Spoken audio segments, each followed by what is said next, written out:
Good morning, students. Today we will discuss about the ecological pyramid. It is the graphical representation of relationship concerning various properties between the different trophic levels of the particular food chain or the community as a whole in an ecosystem. So, with the help of ecological pyramids, we can show the various properties of trophic levels of a food chain in the form of a graph. We'll discuss about the pyramid of number. So, in a predator food chain, thou the size of primary producers is the smallest, yet their number is the largest, and the primary consumer, which are the herbivores in the chain, is slightly bigger in size but less in number. So, in any of the food chain, we may observe that the primary producers, the size of the primary producers is the smallest, but their numbers, they are the largest, and the primary consumer, which are the herbivores in the chain, are slightly bigger in size but less in number. And just onwards, the secondary consumer, that are the primary carnivores, is definitely comparatively big in size and they further decrease in number. So the process of gradual decrease in number as is continued in the successive trophic level, such as tertiary consumer or secondary carnivore is big in size but less in number. So here in the diagram, we may observe the pyramid of numbers. We may observe that the sequence is so maintained that there is only a few top carnivore in the particular food chain of the ecosystem. For example, in a garden ecosystem, we find that the grasses in the garden, they are more in numbers, and the same is applicable to the number of grasshoppers, but these are definitely less than the grasses in numbers. Thou frogs eating upon these grasshoppers, they are large in size, but their number is less than grasshoppers. And the same happens in the next stage, that is the snake, which feeds upon the frog, is too less in number, and on reaching the apex of the food chain, we find that the number of top consumers,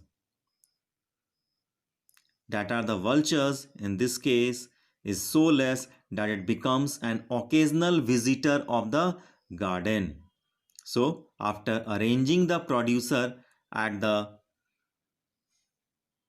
base and top consumer at the apex and representing with their number, a pyramid is formed. So, we may observe the pyramid, and this is known as the pyramid of numbers.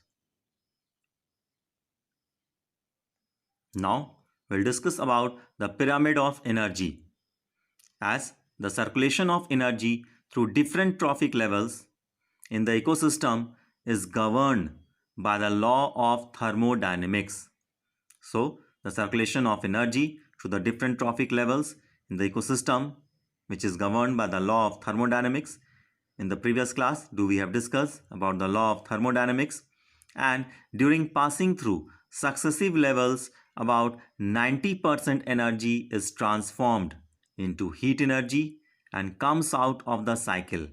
So, the subsequent stage binds only 10% of food energy, and it is arranged in linear fashion, keeping the value of the first trophic level at the base, then second, third, and so on. It gives a view of pyramid.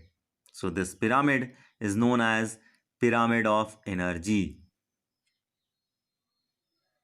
So for example, here in the diagram, we have shown about the pyramid of energy. Suppose we consider a pond ecosystem in which The phytoplanktons, submerged plants, floating plants, and rooted plants, they all are able to trap 2000 calories. So only 200 calories pass to the primary consumers, and then 20 calories is accumulated by the small carnivore fishes, out of which again only 2 calories of energy is stored in big carnivore fishes, from which top carnivore is able to obtain only 0.2 calories of energy.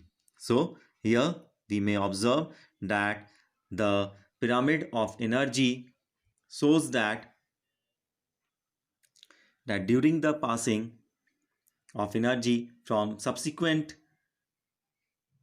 trophic levels, about 90% energy is transformed into heat energy and comes out of the cycle. So the subsequent stage binds only 10% of the food energy.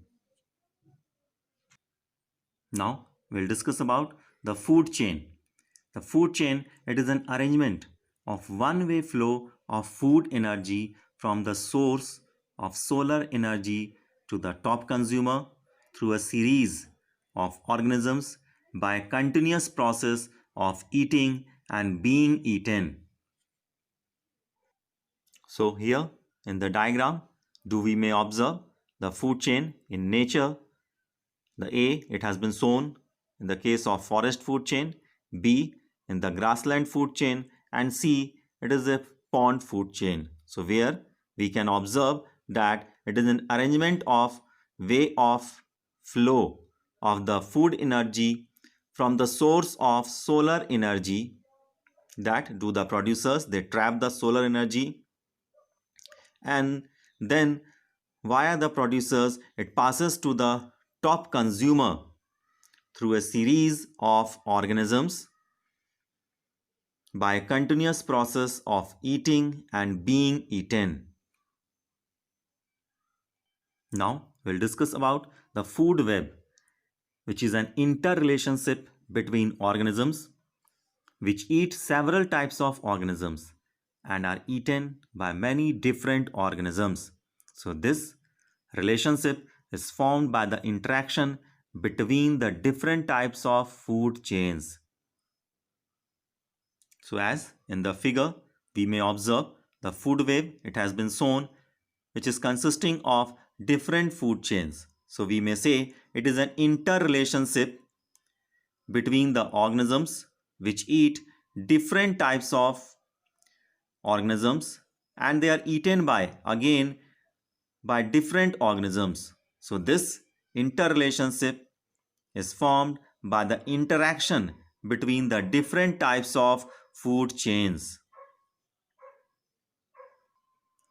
So till so far here, thank you. Have a nice day.